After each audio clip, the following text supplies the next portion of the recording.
In today's day and age, prices are quite high in GTA. Look how much you have to scroll down before you even see a car under $1 million.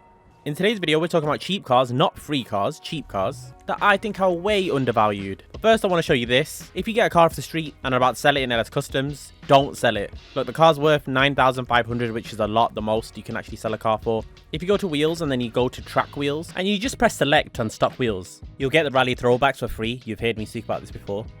But now when it comes to selling the car, you can now sell it for 27k. That's a free 27k. I know it's not as effective as it used to be because everything's inflated now, but here are some cheap cars in GTA. The Arena War DLC was a fantastic DLC. Even if you're a car person or the opposite end of the spectrum in GTA, everyone loved the Arena War DLC. It defined so much. It opened up our imagination to next DLCs. And this vehicle was one of the vehicles from the DLC, the Impaler. But the issue is, the average GTA player, as soon as they bought anything like the Impaler that came as a stock vehicle first, they didn't keep it stock. Understandably, you want to modify the car and see what Arena War upgrades it has. But this vehicle started off at 331k non-trade price and 250k trade price. That is so cheap for what it offers if you keep it stock. The power on this thing, I already knew this was going to be in the video, and I still got shocked when I was recording of the power of this thing. It's really fast for a vehicle that is that cheap. It wheelies great, it drives so nice. It's based off a late 60s Impala. It has amazing modifications without Arena War upgrading it.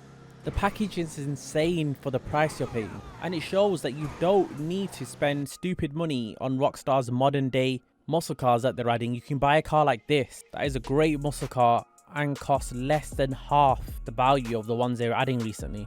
The Comet, hella, a first gen GTA 5 car and I guess a GTA 4 car. Well, yeah, I think we overlooked the Comet. The Comet has been washed down so much because you have the Comet Retro, which you do need the Comet for first and then upgrade it to the Comet Retro. You know, the Comet Safari, the Comet S2, Comet S2 Cabrio, the Comet SR. There's a lot of Comets now in GTA, but this one still drives superbly. Driving it on tight roads, it still has that great sports car feeling, and it does that speed glitch really well. You know, the arch speed glitch where you don't have bulletproof tires and then you kick the arch for it to glitch, and this thing goes really fast. And when you start passing your friend that's in a HSW car, in a first gen GTA car, that cost 100k. It defines all odds. We're talking about something that costs 100k when the SR, which is the modernized version, is 1.1 million, 10 times the amount. It is so affordable. There's some cars in GTA that you look at and you know it's a first gen car. Well, not in this case. This was a part of the High Life update, but it just looks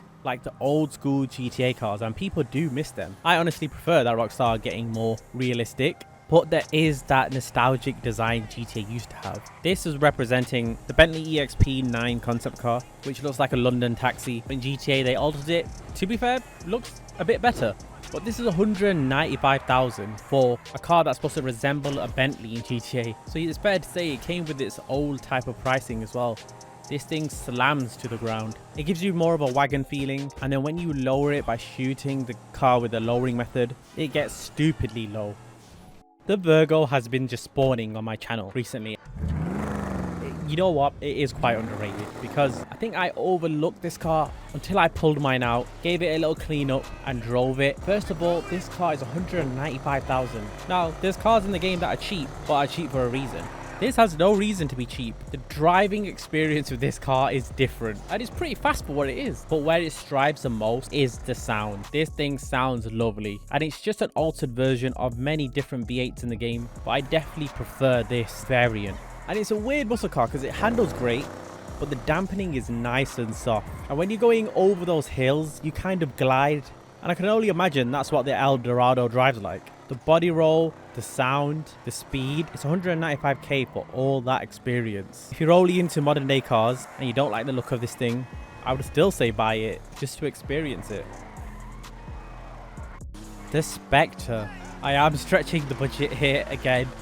599k now. I don't know what you're thinking. Hella, this has got a Benny's upgrade. You have to Benny's upgrade it to the Spectre Custom. Well, the Spectre costs 599k, and then the upgrade only costs 252k. What Benny's upgrade costs 252k for a sports car with actually a lot of modifications. Before you upgrade this, you're like, wow, this is a nice bulky extreme sports car.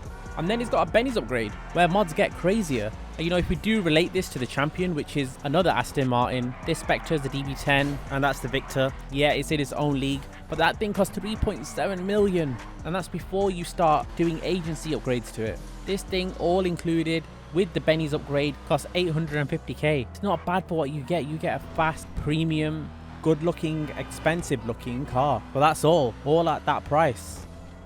The Turismo R makes it to a lot of videos, but this is 500k. So why is it on the cheap vehicle list? I think it's cheap for what it is. This came out in the business update, and it was one of the cheaper supercars you could actually get. It was such an affordable car back then.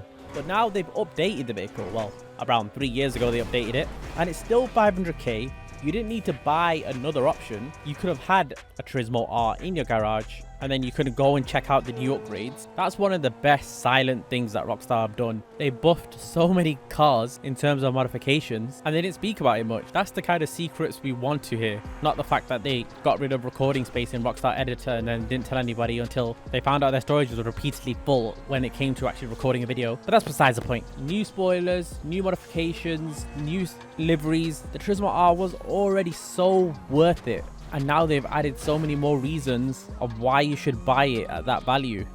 If you hop on GTA nowadays as a new player, you go on Legendary Motorsports or Southern San Andreas and you have a look at the prices, you're like, yeah, I'm gonna have to grind from now on if I want any of these cars, if I want a simple car. But then there were times randomly, like in 2018, where they brought out a car that you'd think would have a high demand, which it did, that you'd think would be super fast, that it was, that you'd think would be a crazy price, which it wasn't. The Tauros was 498k. How do you get a vehicle that resembles the Lamborghini Urus that will be so popular to the youth, to the older community? It's an all-round popular car, and it was only 498k. Rockstar could have got away with this thing being 1.5 million, near 2 million people still buy this. They had it at 498k, like it was a typo. Like, was there supposed to be a 1? Was this supposed to be 1.5 million instead of 500k? Still mind-boggling till this day, but so cheap, so cheap.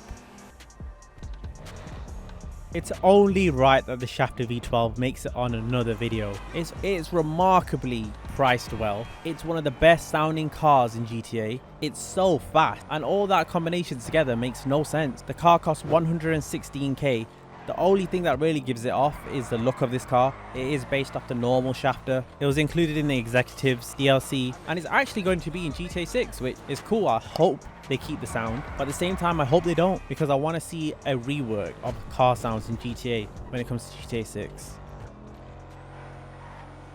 I'm kind of stretching the word cheap here, because this is a car that costs 596k. Now if I put it on this list, it must exceed in many ways, and in my personal opinion I think it does. The Vamos is a car that I rave about. You have to drive it just to understand the stance that Rockstar took when they made this vehicle. They made it to be an aerodynamic muscle car. They are not trying to please anyone in the speed department. They're not trying to make it the fastest car in the game. This car imposes drama. It's so hard to drive. Somebody commented on my video saying, no, the Arbiter GT is way harder to drive. The Arbiter GT is one of my favorite, if not my favorite car in GTA Online with HSW, but it's different. It's not the same as the Vamos. The Vamos carries a whole unique drivability characteristic and can only be explained when you're driving. You're going to think you've got stick drift. Some people may rage. It's a car that you have to adjust the driving dynamics for in GTA. Everything you've learned about driving in GTA goes out the window, or most of it. Thank you guys so much for watching. I could expand on so many cars like the Deviant, but let me know what you guys think. Is Undervalued is so worth it? It's cheap. Yeah, and I'd appreciate a like if you did enjoy this video.